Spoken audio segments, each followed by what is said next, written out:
通往春天的列车的导演和编剧，我叫李济。这部片子它主要讲的是一个当代的工人，经历了一些事情，然后被冤枉成小偷，然后他失去了领取被裁员可以得到补偿金嘛，他失去了领取补偿金的机会，然后他就是被迫的离开了家乡，是这么一个故事，是吧？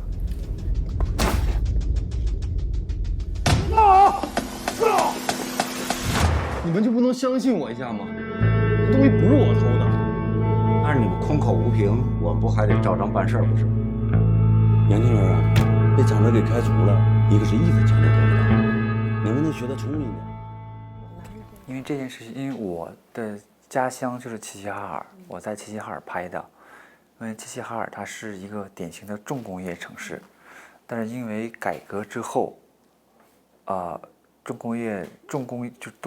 国家再不需要重工业了，它就变得很落后、很萧条，所以冬天能很好的体现人物的在一个环境上的一个艰辛，和东北这种经济落后的一个状态，它都可以用冬天那种枯萎的树叶呀、冷冷的钢铁这种气氛，它都能表现出来。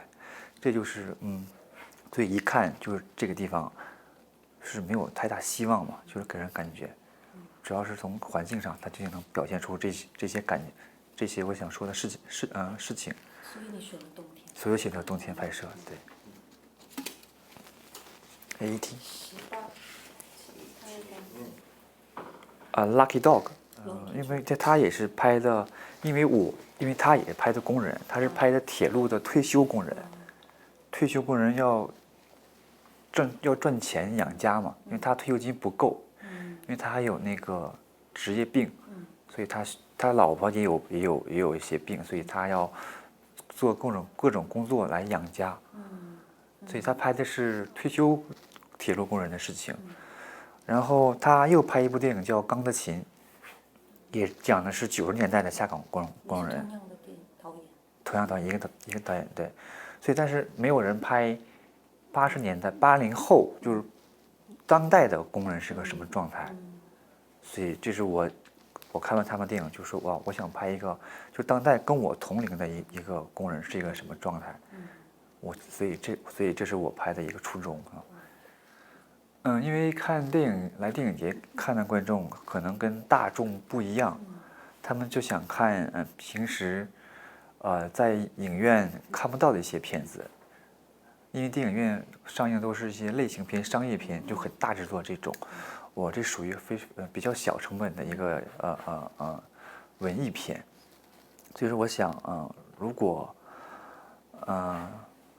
其实我希望3、4线的城市的观众看了可能会有感触，就是说我家里的环境是什么样的，北方主要是北方人啊，就是我生活的环境是什么样的，我为什么会离开家？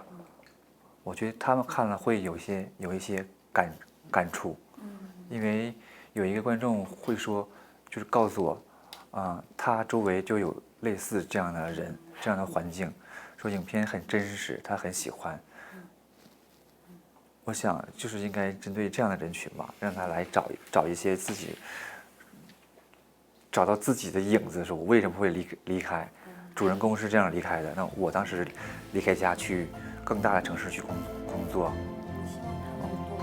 我希望他们能看，然后会想一想，是要回家还是再继续在大城市工作。